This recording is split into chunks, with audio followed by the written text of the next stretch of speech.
All right, here's the information regarding schedules and this season. First of all, the schedules are posted on eastgirlsoccer.com.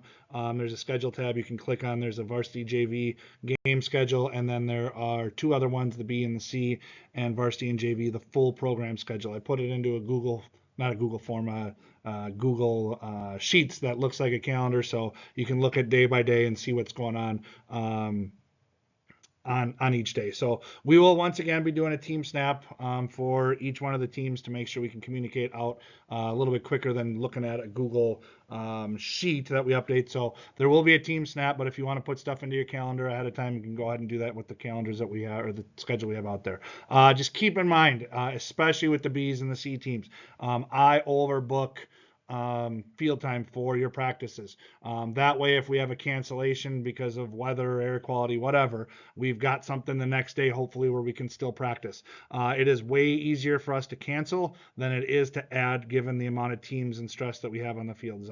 We've got 8 soccer teams and 3 football teams and 2 turf fields, so it's quite a challenge to get that schedule put together. You'll also notice that we use Lowell a little bit more than I would like this year, but we've got a lot of home games for boys and girls soccer and football. So there's got to be a little bit of flexibility there. So again, I do overbook, but that's just to make sure we have practices. So if you see 3 practices in a row, B and C teams, just understand that one of them is probably going to get canceled just because we don't need to run you that regularly. Varsity will probably be a little bit less. Varsity and JV will probably be a little bit less likely to cancel practices. I do like to, if we're playing good, give you guys some Fridays off to go watch football. So as long as we're playing good, you get some Fridays off. So we should probably do that. So that's the schedule stuff.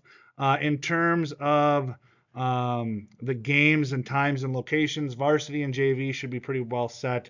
We've submitted stuff to Rough Assigner, so nothing should change, barring something crazy. So varsity and JV should be set, with the exception of the Brainerd trip. We're still trying to iron out that Friday game with Irondale out in Brainerd to make sure we've got refs in the field and stuff sorted out. So as soon as we know that detail, I'll update the site as well. B and C team, I'd say for games are about 85% accurate.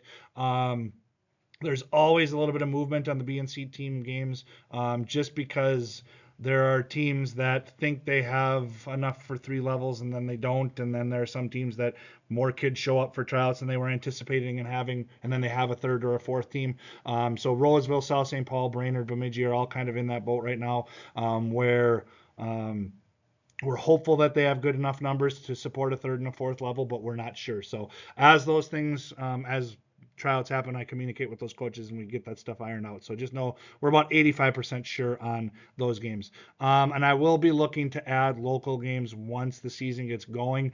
It looks like Proctor and Stella are going to have a combined C team again, which we'll be able to pick up a couple games there locally, which is positive. And then, every year it seems like somebody gets in a little bit of a number crunch in terms of JV games or JV numbers. So I think it was Marshall 1 or 2 years ago wanted to reduce the number of their JV games, so we were able to pick up some games for the B and C teams when they dropped, for instance, Cloquet or Denfeld and stuff. So we were able to pick up a couple games there. So like I said, hopefully about 85% done with that schedule. So, but there will be a couple changes and some ads along the way.